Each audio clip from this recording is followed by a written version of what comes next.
Саламатсыздар ма, құрметті білімгерлер? Біз бүгін химия пәнін үйренуді жалғастырамыз. Бүгінгі біздің тақырып заттың агрегаттық күйлері, яғни заттың фазасы деген тақырыпты қарастыратын боламыз. Жалпы заттың негізінен 3 агрегаттық күйі бар. Олар қатты, сұйық және газ.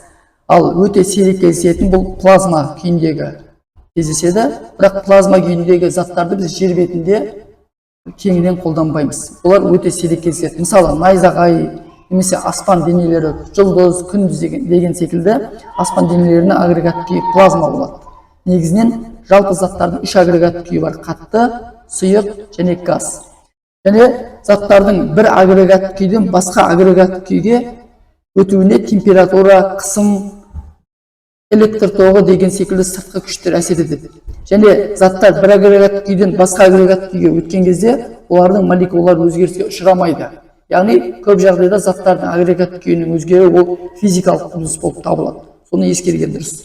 Ең бастысы мына кесте. Осы кестедегі заттардың бір агрегаттық күйден келесі агрегаттық күйге өткендегі атауларын білу қажет. Яғни қатты зат сұйыққа көшкенде ол процестің аты балқу деп аталады. Сұйықтың қаттыға көшкендегі атауы кристалдану, сұйықтың газ күйіне көшкен кезде булану, сұйық заттың буға айналуын қайнау деп атайды. Газдың сұйыққа көшуі конденсация деп аталады. Қатты заттың газға айналуы сублимация деп аталады. Газдың қаттыға айналуы, яғни жаңағы жоғарыдағы сублимацияға қарама-қарсы процесс десублимация деп аталады. Және жай заттың күрделі затқа өтуі синтез деген атаумен аталады.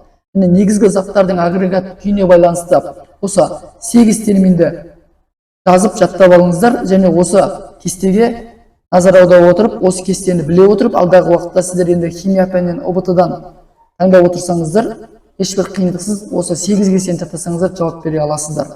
Яғни заттардың агрегаттық күйін осылай біле жүріңіздер. Негізі 3 агрегаттық күйі бар және 4-ші өте сирек кездесетін плазма дегенде күйі бар. Ал ең бастысы заттардың бір күйден басқа күйге ауысқандағы атаулары қажет. Міне, бүгінгі біздің сабағымыз осылай қысқа нұсқа және өте маңызды тақырыппен бөлістім деп ойлаймын. Біздің әлеуметтік желілерімізге тіркеліп қойыңыздар. Химияны білгісі келетін, ОБТ-дан химия таңдап отырған достарыңызға, әріптестеріңізге және құрбыларыңызға бөлісе отырыңыздар. Және біздің еңбегімізді бағалап, лүпіл басып отырсаңыздар, және біздің каналдарымызға, YouTube-та каналдарымызға, әлеуметтік желіде Instagram, ВКонтакте және Telegram деген секілді, TikTok деген секілді әлеуметтік желілерге тіркеліп қойыңыздар. Назарларыңызға рахмет. Келесі сабақта қайта жүздескенше сізге сәт.